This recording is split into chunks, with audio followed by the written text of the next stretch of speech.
guys yang terkasih di dalam Tuhan Yesus Kristus. Salam jumpa kembali dengan sumber artikel media rohani Parakletos. Untuk pembacaan artikel rohani kali ini dengan judul Khotbah di atas Bukit Par 11. The Power of Prayer bagian 1. Di dalam kehidupan manusia, kalau ingin dinamis hidupnya, harus selalu menjaga keseimbangan baik kebutuhan jasmani dan kehidupan rohani. Bagaimana cara mendinamiskan kehidupan rohani? Dengan cara meminta kepada Tuhan untuk makanan rohani, yaitu firman Tuhan, dan penghiburan manakala kita mengalami duka cita. Meminta Roh Kudus untuk memampukan kita supaya bisa bersekutu, bersaksi, dan melayani. Ketuklah, maka pintu akan dibukakan bagimu. Pintu adalah bagian dari rumah, sedangkan rumah adalah kebutuhan pokok manusia karena digunakan untuk berteduh dari hujan dan dari panasnya matahari.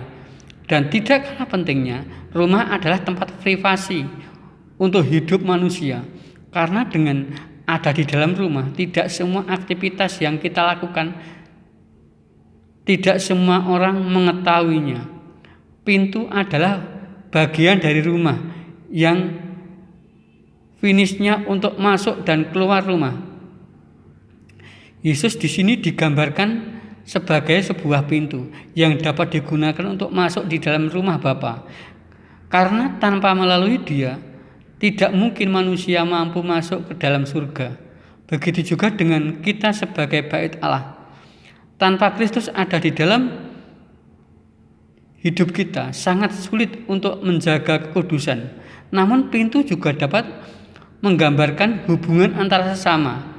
Dengan Kristus menjadi pintu bagi kita sebagai bait Allah, maka banyak orang dapat melihat Allah melalui hidup kita. Oleh karena itu, hubungan dengan sesama dapat terwujud apabila dalam pribadi-pribadi ada kasih Kristus dan buah-buah Roh Kudus.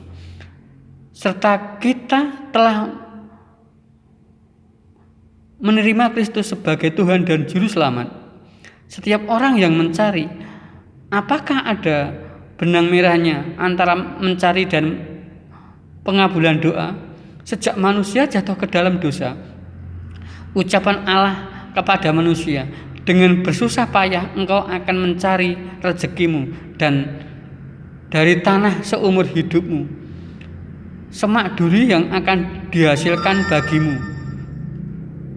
tumbuh-tumbuhan di padang yang akan menjadi makananmu. Dengan berpeluh engkau akan mencari makananmu sampai engkau kembali menjadi tanah. Kata mencari identik dengan melakukan pekerjaan. Dengan kata lain, kalau kita mampu mencari pasti kita mendapatkan, atau dengan melakukan pekerjaan dalam kehidupan kita maka pasti akan memperoleh. Tuhan mengabulkan doa juga melalui proses mencari atau melakukan pekerjaan, atau tidak selalu langsung. Dalam rangka mengabulkan doa, ia seringkali melalui perantaraan kerja-kerja orang lain dan cara-cara yang lain yang tidak kita duga sebelumnya. Mengapa demikian? Karena Dia lebih mengenal kita daripada kita mengenal diri kita sendiri.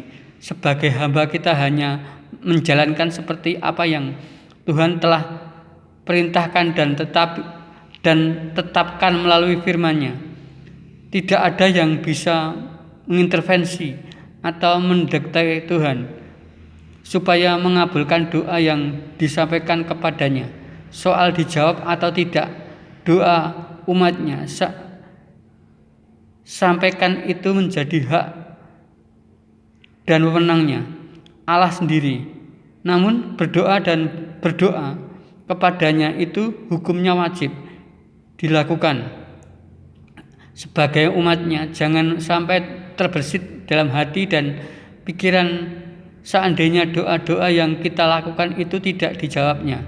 Ia bukan tidak mengasihi atau tidak adil, tetapi karena Dia lebih tahu mana yang baik dan mana yang tidak buat kita, dan mana yang terbaik pasti akan dijawabnya di dalam setiap doa kita. Amin.